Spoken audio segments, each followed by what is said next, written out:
Your theories are all well and good. By you, I mean anybody. Insert generic individual, generic name.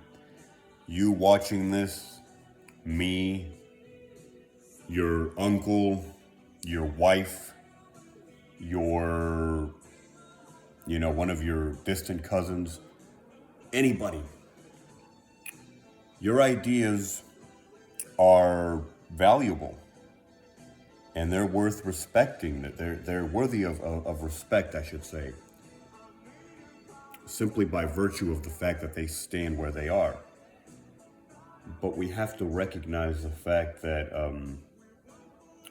when it comes to changing the world, as it were, and imposing our own ideas, I want to make it clear people like Peter the Great, people like Napoleon, people like Adolf Hitler had a great respect. They had a great love for their own ideas, for their own theories.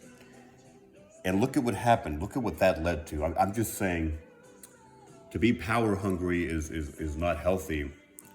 But that's another conversation. That's another topic.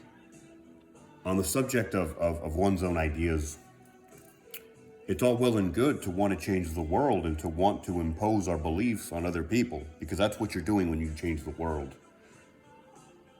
But it's important to be pragmatic, like everything in life. Be pragmatic and be balanced. Yes, you can change the world. Yes, you are powerful. We all are, if we know how to harness this.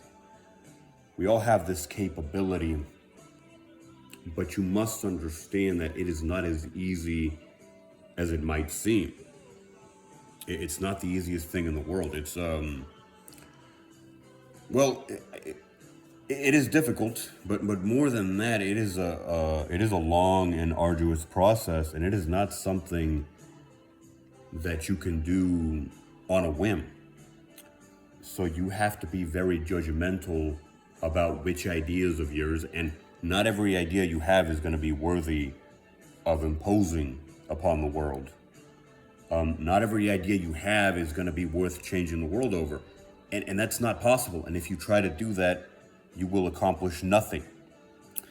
You have to be very diligent about about paying attention first, and then recognizing which of your ideas have to be changed in favor of the greater good, as it were, in favor of the collective consensus, and which ideas you have are worth sharing. And you must always remember, most of all, that you cannot be forceful. Any change you bring upon this world will not be done by force. And if it is, to bring these other guys again, right? Napoleon, Hitler, and all these other lovely assholes. Any change you bring by force, well, I think the history books speak for themselves. Look at what happened, right? How long did these empires last? What happened to Napoleon? Did he not die in exile on the island of Elba or some shit? Napoleon, right? Peter the Great. I'm not sure about Peter the Great. Ivan the Terrible. Don't even get me started. I'm not even going to go there. Ivan the Terrible. Hitler. What happened to Hitler? I mean, he was in his own little sort of exile at the end, and well, that was not a pretty end, nor should it have been. But that's another conversation. Again, another topic. The change that is brought by force will not last. It just won't.